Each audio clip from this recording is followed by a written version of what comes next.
Well, good afternoon and happy Wednesday, Cedarfield. Thanks for tuning in.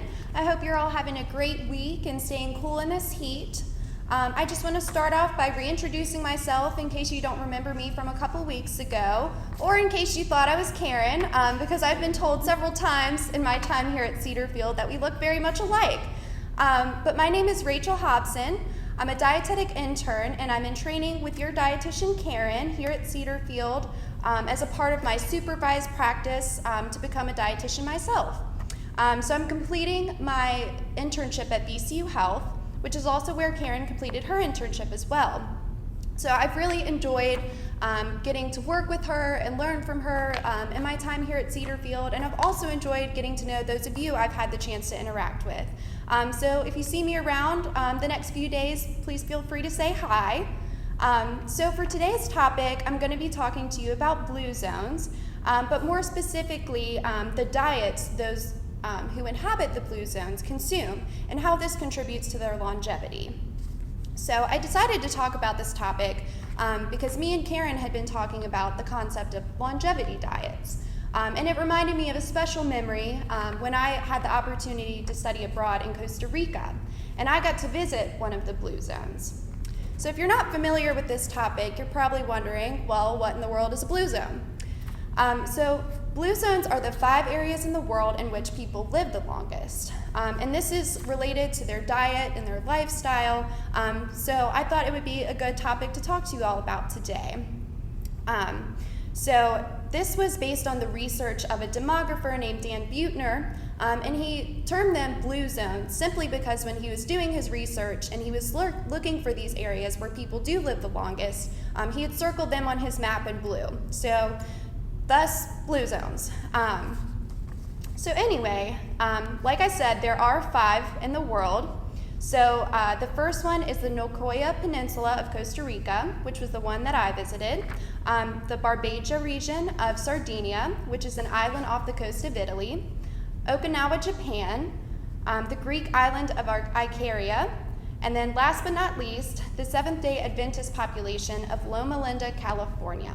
So believe it or not, we actually do have our very own blue zone here in the U.S. So after these researchers looked into these areas and figured out that this is where people were living longer, they did a little research to kind of find out why, and if there were any common traits between these people that were leading to their longevity. And they found several commonalities between their lifestyles, and they call this the Power 9. So a couple of these traits do have to do with diet. So for today's purposes, that's mostly what I'll focus on. But I will leave you with a few other tips of advice from the blue zones as well. So I'll start off with Nicoya, Costa Rica, as this is the one I visited, and so it holds a very special place in my heart. And so I'll just kind of go through each of these areas and the common foods that they consume. So in Costa Rica, the main staple foods are rice and beans. There were days when I was there that I consumed rice and beans for all 3 meals. But that helped make sure I got plenty of fiber in my time there. But they also have a lot of vegetables. So they do plantains and onions and peppers, a lot of squash and tomatoes and cucumbers and things like that. Being a tropical country, they also have a lot of tropical fruits.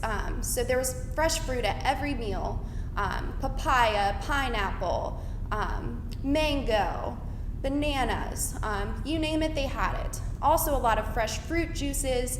So in my time there, I got lots of vitamins and minerals, as well as the fiber I had mentioned before.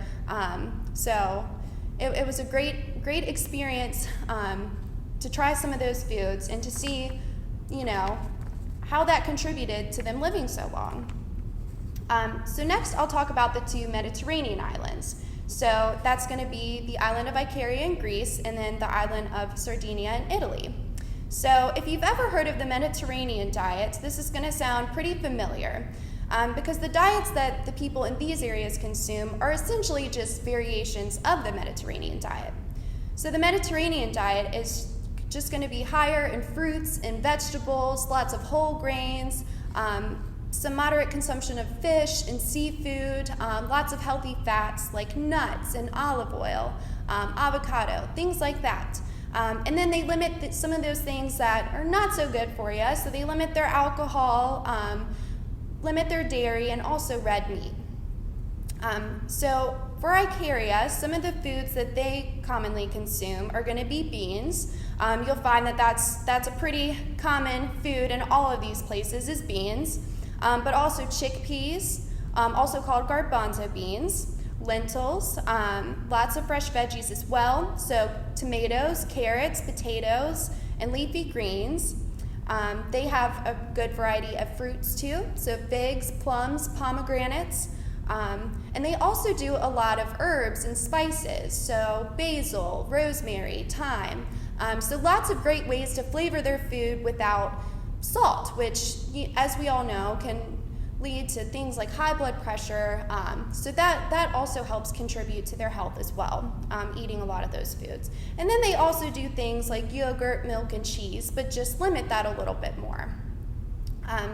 So over in Sardinia, it's going to be pretty similar, but they do eat a little bit more seafood over there. They have things like lobster and clams and mussels. And being an Italian island, of course, they do love their pasta over there. But they also eat things like fava beans, if you've ever heard of those. And then they do goat and sheep's milk.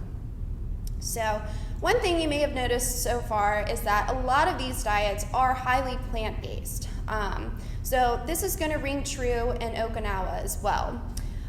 So in Okinawa, one of their main staple foods is going to be the Okinawan sweet potato. So unlike the sweet potatoes you and I are probably used to, these are actually purple and they're very pretty, but they're packed with nutrients, vitamin A, tons of things, and they eat those with almost every meal. But they also do a lot of veggies as well, so cabbage, but then also some veggies that are more in that area, so like bamboo shoots and white radishes and things you might find in Asian dishes. But they also get a lot of soy products, which is where a lot of their protein comes from. So that's going to be things like tofu and miso. So those are going to be some healthy sources of protein. But all of these foods that they consume are very nutrient dense, packed with vitamins, minerals, and antioxidants. And so it's no wonder that their diet contributes to their longevity.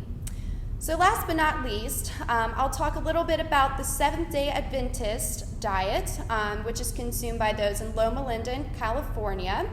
So this diet is probably the most plant-based out of all of the five. So it is actually derived directly from the Bible. So it's comprised mostly of nuts and legumes, lots of leafy greens, and other vegetables, fruits as well.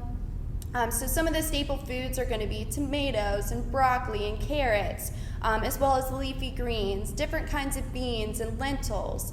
The fruits are going to be like peaches and pears, bananas, all kinds of things. But they also consume some soy products as well, just like in Okinawa. And then nuts like almonds and cashews.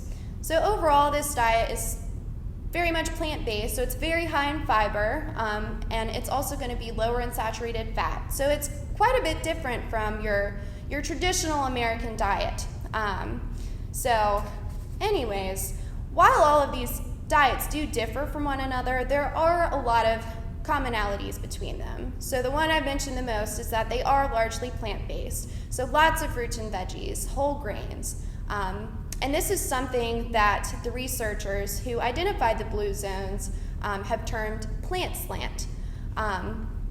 So it's just getting, most of your foods are going to be plant-based on a blue zone diet. So overall, it's just going to be lower in saturated fat, lower in salt, and contribute to heart health and just overall health. So to wrap up, I'll leave you with a few other pieces of advice from the blue zones. So some of those other Power 9 common traits between all of these people and their lifestyles. So one big thing is move naturally, be active. So these people are living in places where, they're not going to the gym and lifting weights and pumping iron and all of that. They're doing a lot of work just naturally, whether it's gardening or just things like that. So just being active. And another big thing for these people is just having a sense of purpose.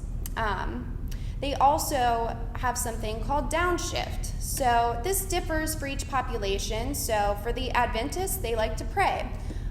Sardinians, they like to take naps. So essentially, downshift is just finding some time in every day to kind of unwind and finding a healthy way to cope with your stress levels.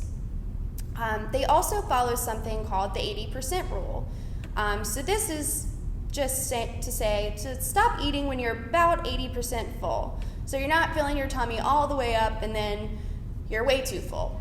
And then they also recommend eating your smallest meal a little bit later in the day too.